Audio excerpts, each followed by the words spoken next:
እንዴት ነሽ? ይቅርታ ማን ልበል አላወኩም። አዎ አታውቂኝም። አንድ ነገር ልነግርሽ ፈልጌ ነበር። ምንድን ነው የምትነግረኝ? እናት ሰላም በህይወት አለች። ምን? እናቴ ሰላም በህይወት አለች? አዎ አሳዳጊ እናትሽ በጣም መጥፎ ሰው ናት። ወላጅ እናትሽ በህይወት እንዳለች እያወቀች አውቃ ነው ሞታለች አለችሽ።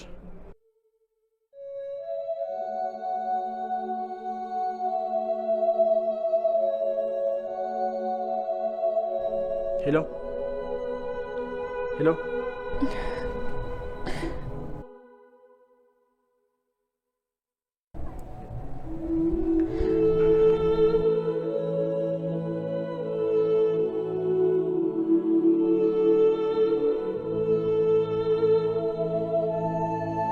ታደርጊያለሽ? ምን በደልኩሽ? ቆይ ምን ተፈጥሮ ነው? ነይ እስኪ ቁጭ በይና እናውራ። አምኜሽ ነበር። ልክ እንደ እናቴ ነበር የምወድሽ። ጥሩ ሰው ትመስይ ነበር። ቆይ እንዴት ለእናቴ ካንሰር ታማሚ እናት አለችኝ እያልኩ በእሷ ስም ከአንቺ ገንዘብ እንደተቀበልኩ አድርገሽ እንዴት ትነግሪያታለሽ? ምን? ስለምንድን ነው የምታወሪው? በግልጽ ችግሬን ነግሬሽ የ2 ወር ደሞዜን አስቀድመሽ ስጭኝ አልኩኝ እንጂ እናቴ ካንሰር ታማሚ ናት አልኩሽ? እባክሽ ብሌን ተረጋጊ። ስለምታወሪው ነገር ሰላም ጤና ይስጥልኝ። ወደ ቻናሌ ቤተሰቦች እንዴት ናችሁልኝ? አደራ ድራማ ክፍል 9 ላይ እንግዲህ ብሌን ደብቃ ያስቀመጠችውን የባህሉን ፍላሽ ካስቀመጠችበት ቃል አይታት ስለነበረ ቃል ደግሞ ከዛ ቀደም ብሎ ፍላሹ በጠፋ ሰዓት አቶ ተሰማ አንቺ ነሽ እዚህ ቤት ያለሽው፣ ሌላ ሰው የለም፣ ፍላሹንም ደግሞ ያስቀመጥኩት አንቺ ክላስ ውስጥ ነበረ፣ ስለዚህ አንቺ ነሽ የወሰድሽው በማለት በጥፊ መቷት ነበረ። እና እንግዲህ ልጅቷ እንደውም ስበብ ነበር የምትፈልገው፣ እሱን መበቀል ትፈልግ ነበረ። አሁን ላይ ግን ይህን አጋጣሚ አግኝታለች። ብሌን እንግዲህ እሱ ያልወሰደችውን ፍላሽ እኔ ነኝ የወሰድኩት ብላ ዳግምን ስትታደገው እያየን ነበረ። ምክንያቱም ደግሞ ፍላሹ እናቴ የማገኝበት ትልቅ ሚስጥር ነው ስላላት ልታግዘው ፈለገች። እና እንግዲህ ብሌኔን ያደረገችበት ምክንያት ምንድን ነው? እኔ ምን ነው እናቴ በህይወት ኑራልኝ በብዙ ችግር ውስጥ ሆኜ በውጣ ውረዱኝ ባገኘዋት፣ ስለዚህ አንተ ደግሞ እናትህን በዚህ መልኩ የምታገኛት ከሆነ እኔ ይችለዋለሁ ችግሩን ብላ እንግዲህ ይህን ነገር ለሱ ብላ ዋጋ ከፍላለች ማለት ነው። እና እንግዲህ ፍላሹን ካስቀመጠችበት ቃል ተደብቃ አይታ ስለነበረ ሄዳ ትወስደውና እንግዲህ ኮፒ አድርጋ አስቀምጠዋለች ላፕቶፓ ላይ ማለት ነው።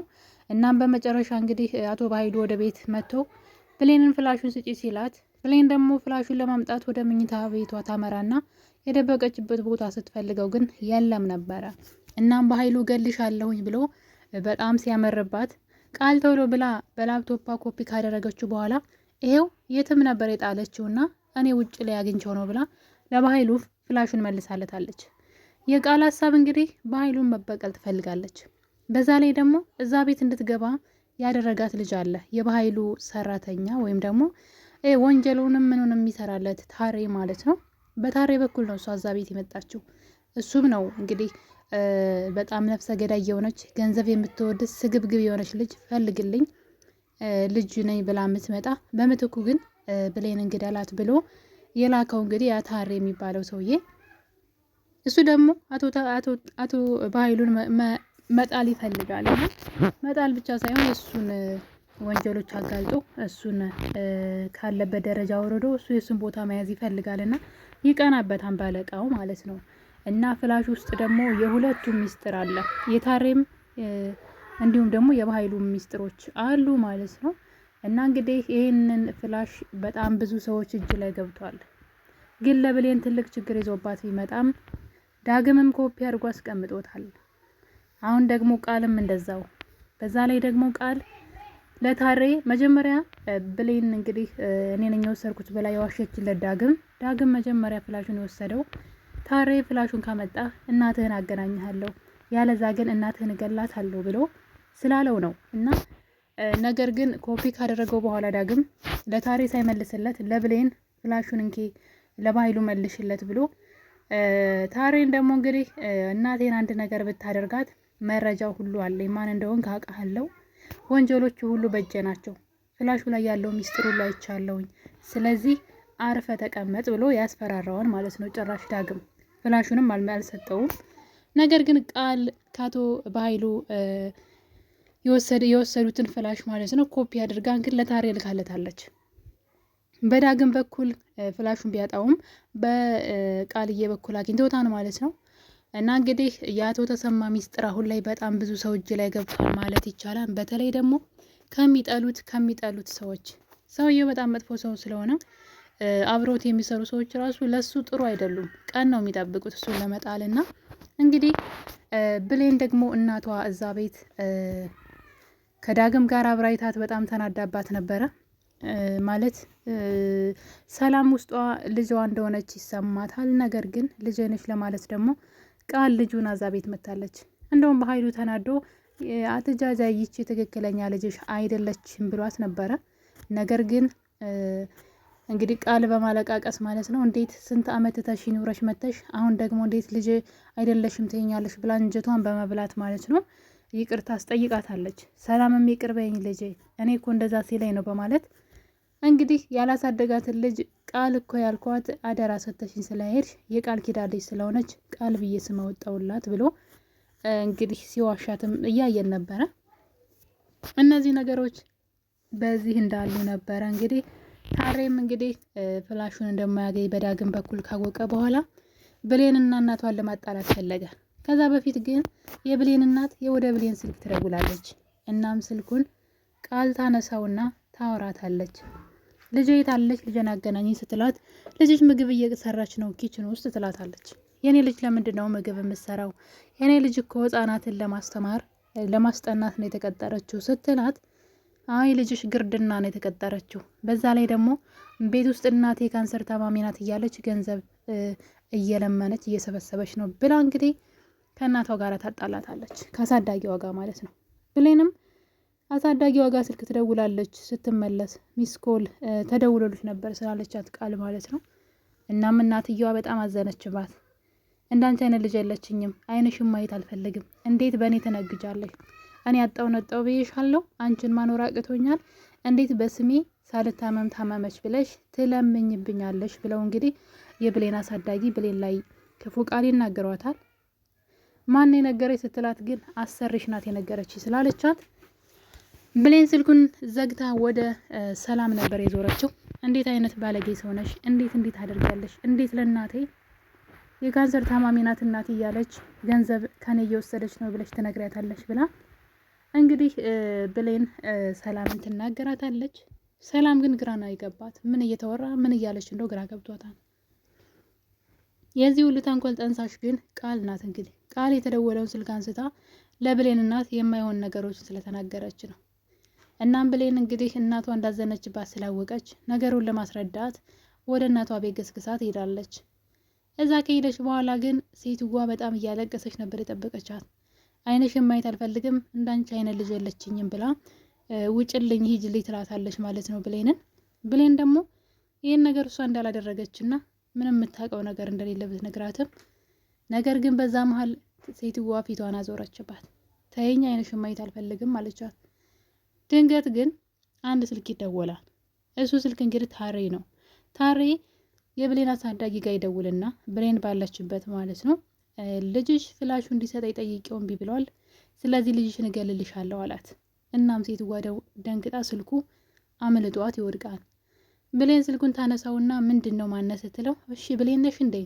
እንግዲያውስ አሳዳጊሽ ዋሽታሻለች፣ እናትሽ በሕይወት አለች፣ አሳዳጊሽ አውቃ ነው ሞታለች አለችሽ በማለት እንግዲህ እናትና ልጅ እንዲጣሉ አድርጓል ማለት ነው። እንግዲህ ብሌን ምንም በማታውቀው ነገር ይህ ሁሉ ነገር በአሳዳጊዋና በእሷ መካከል ጥላቻ ተዘርቶባቸዋል ማለት ነው። አሁን ላይ ብሌንን የምትለው አንድም ሰው የለም። ተመልሳ ጎዳና መውጣት ብቻ ነው ያላት አማራጭ። ሴትዋ ደግሞ ልጅቷን ዋሽተሽኛን ብላ በእሷ ተናዳባት ነበረ። በሚገርም ሁኔታ ደግሞ አሁን ብሌን በእሷ ልትናደር ነው። እናቷ በሕይወት እያለች እናትሽ ሞታለች የተባለችው ብሌን ውሸት እንደሆነ እንግዲህ ደውለው ነግረዋታል። ብሌን በሁኔታው በጣም ደንግጣለች። ተስፋ ቆርጣ እናቴ በሕይወት የለችም ብላ ሕይወቷን መኖር ጀምራ ነበረ። እንግዲህ ቃል በሰራችው የተንከሲስ ስራ ማለት ነው። አሁን ላይ ብሌን ትልቅ ፈተና ውስጥ ገብታለች። ስለዚህ ብሌንና ዳግም አብረው ቢሆኑና ማውራት እድሉ ቢኖራቸው የዳግም እናት ማለት የብሌን አሳዳጊ እንደሆነች ነገሩን ሊደርሱበት ነበረ። ነገር ግን ነገሩን ሊደርሱበት አልቻሉም። ሁለቱንም እየብቻ ነው የሚያገኛቸው። ሌላው ደግሞ የአቶ ባይሉ ነገር ነው። አቶ ባይሉ እንግዲህ በጣም ብዙ ወንጀሎችን ሲሰራ የኖረ ሰው ነው። እነዛ ወንጀሎቹ በፍላሽ የተቀመጡ ናቸው።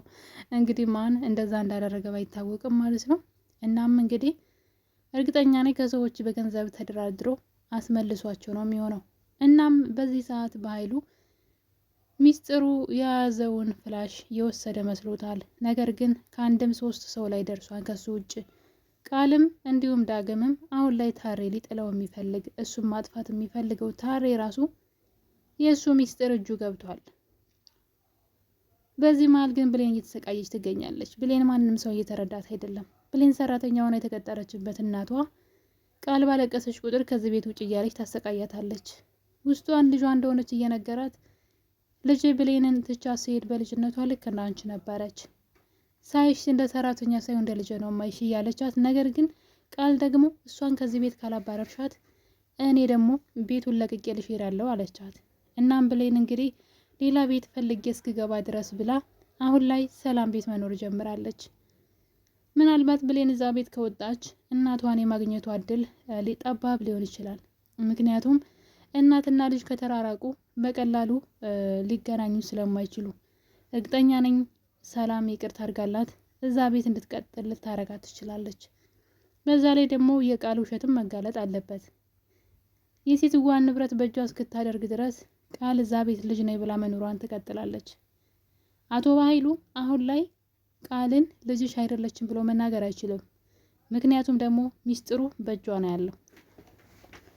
ቃል እሱ በተናገረው ንግግር ነው እንግዲህ እሱን ለመበቀልና እሱን ለማስፈራሪያነት የእሱን ሚስጥር ከብሌን ሰርቃ የወሰደችው። ብሌን እዛ ፍላሽ ውስጥ ምን እንዳለ እንኳ አታውቅም።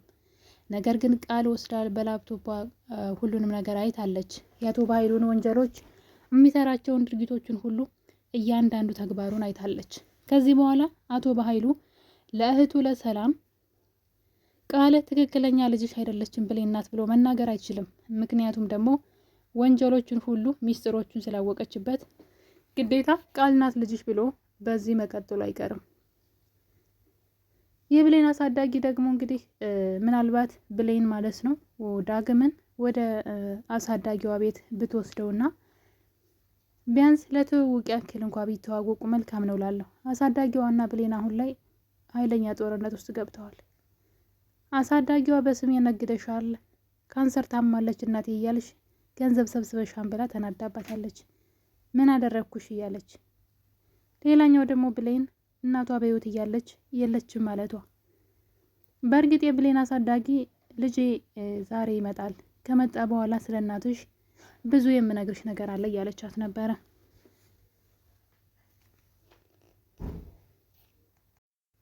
ቃልዬ እንግዲህ ሰላምን የምታቆያት ቤቱ በስሟ እስክታደርገው ድረስ ነው እንጂ ቃል ራሱ ሰላምን መግደል ትፈልጋለች። ሰላምን ገላ ንብረቷን ሁሉ ለራሷ ማድረግ ትፈልጋለች። እናም እንግዲህ በዚህ መሀል የሰላም አሁን የምትኖርበት ቤት ግን አንድ ቤት ነው ያላት። እንግዲህ እሱም ደግሞ ገና በስሟ አልሆነም አሉ። ስለዚህ ለዛ ነው እስካሁን ድረስ እሷን ሳትገላት የቆየችው እንጂ ገና እዛ ቤት እንደገባች ነበር እሷን ለመግደል ብዙ ነገሮችን ስታቅድ የነበረው። በዛ ላይ ደግሞ ዳግም የሰማው ነገር በተደጋጋሚ ስለ ቃል የሰማው ነገር አለ። አንደኛ አቶ በኃይሉ እሷ ትክክለኛ ልጅሽ አይደለችም የሚለውን ቃል ሲናገር ሰምተዋል።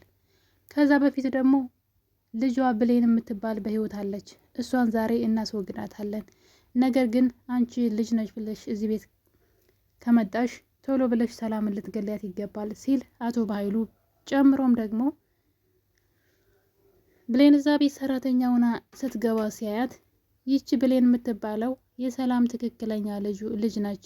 ስለዚህ በፍጹም ሰላምና ብሌን አብረው እንዲሆኑ ለትንሽ ደቂቃ እንኳ ጊዜ እንዳሰጫቸው፣ አብረው የሚያወሩ ከሆነ ምናልባት እናቷ መሆኗን ልታቅ ስለምትችል ታጠንቀቂ፣ በፍጹም አብረው እንኳን ማውራት ብቻቸውን መሆን እንዳትፈቅጅላቸው እያለ ሲያወራ ዳግም ስለ ብሌን ሰምቷን፣ ግን ብሌን ማናት እያለ ነበረ።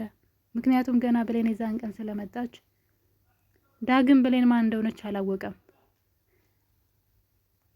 ስለዚህ የእሷን ምስጢሮች ጠንቅቆ ያውቃል ማለት ነው። ነገሮችን ካገጣጠማቸው በቀላሉ ብሌን የሰላም ልጅ እንደሆነች ሊደርስበት ይችላል ማለት ነው። ስለዚህ በዛ ላይ ደግሞ ሰላም ግቢውን ለቆ እንዲወጣ ነግረዋለች። እሱ ግን እዛ ግቢ ተከራይቶ ነበር የሚኖረው። እናም ከብሌን ጋር አብረው ስላገኘቻቸው እዚህ ግቢ ላይ አልፈልግም ብለዋለች። ዳግም እዛ ግቢ ከወጣ ስለ ብሌን ብዙ ማጣራት አይችልም ማለት ነው። ስለዚህ የብሌን እውነት ለብዙ ጊዜ ተደብቆ ሊኖር ይችላል። አሁን ላይ ብሌን ምናልባት ካሳዳጊዋ ጋር ብዙ ላትቆይ ትችላለች። ከእሷ ወጥታ ሌላ ስራ ልትሰራ ትችላለች። ምክንያቱም ደግሞ እናትን ያክል ነገር በህይወት እያለች የለችም ሞታለች ብላ ስለተናገረች ምናልባት ብሌን ይቅርታ ላታረግላት ትችላለች። ትታትም ልትወጣ ትችላለች ብዬ አስባለሁ። ብቻ ምን አለፋችሁ በእናትና ልጅ መካከል ጥላቻን ዘርተውባቸዋል። ሴትዋ በልጅዋ ስራ ብትናደድም ልጅቷ አሁን ደግሞ በእናትየዋ ስራ። ስለዚህ ሁለቱም አይግባቡም። የዚህ ነገር ሁሉ ቁልፍ ያለው አሁን ላይ ዳግም ጋ ነው ብዬ አስባለሁ። ዳግም ነቃ ቢልና ነገሮችን ቢያገጣጥማቸው። የቃልን ተንኮል በተደጋጋሚ አይቷል። ሌላው ቀርቶ ብሌንን ለመግደል የብሌን ሻይ ውስጥ መርዝ ስትጨምርም አይቷታል። ብቻ ምን አለፋችሁ ክፋቶችን በጣም አብዝታ ስትሰራ እያያት ስለሆነ ቢጠራጠርና ቢከታተላት ብሌንን ይረዳታን ብዬ አስባለሁ። ብሌን የገዛ እናቷ ቤት ቁጭ ብላ እናቷን ትፈልጋለች። ሌሎች ሰዎች ደግሞ ልጅ ነን ብለው እዛ ቤት ይኖራሉ። ህይወት አንዳንዴ እንደዚህ ናት እንግዲህ። ስለዚህ ብሌን ቀጣይ እናቷን ለማግኘት ከፈለገች ወይም ደግሞ ሊሆንላት የሚችለው ነገር ከሰላምዬ ጋር መቀራረብ ነው። ሰላምን ይቅርታ ጠይቃ እዛ ቤት መቀጠልና ስለ እናቷ ለሰላም መንገር ነው ያለባት የምታስታውሰውን። በነገራችን ላይ አቶ በኃይሉ ብሌንን ባያት ቁጥር ተሳቆ ነው እዛ ቤት የሚኖረው። ምክንያቱም ደግሞ ብሌን ታቀኛለች ብሎ ነው የሚያስበው። ብሌን ምን አደጋ እንደደረሰባት ባናውቅም ምንም አይነት የልጅነት ውስጥ የላትም። ለዛ ነው አቶ በኃይሉን ያላወቀችው። አቶ በኃይሉ ደግሞ አሁን አስታውሳኝ አንተ እኮ ጎዳና ወጥተህ የወረወርከኝ ሰው ነህ ትለኛለች ብሎ በፍርሃት እየተንቀጠቀጠ ይገኛል። ስለዚህ ብሌን ትውስቷ ወይ መመለስ አለበት፣ ያለዛ ግን ከሰላም ጋር በተደጋጋሚ ብታወራ ይሄ ሚስጥር ይፈታን ብዬ አስባለሁ። እና የኔ ውድ ቤተሰቦች እንግዲህ አደራ ድራማ ክፍል 9 ላይ ማለት ነው ትንሹ ሰብሰብ ብሏን ነገሩ የብሌን ነገር ማለት ነው። እናቷን የምታገኝበት ነገር እየተመቻቸ ነው ስንል ግን ነገሩ ወሰብሰብ ብሎባታን አሁን ላይ ጭራሽ የእሷ ህይወት ራሱ አደጋ ላይ ሊሆን ይችላል ብዬ አስባለሁ። አሳዳጊ እናቷንም አብራት ላትኖር ትችላለች ከዚህ በኋላ ምክንያቱም ሁለታቸውም ላይ ጥላቻ ተዘርቷልና። እና የኔ ውድ ቤተሰቦች በቀጣይ በሌላ ክፍል እስከምንገናኝ ሁላችሁንም ወዳችኋለሁኝ። ቸር ቆዩልኝ።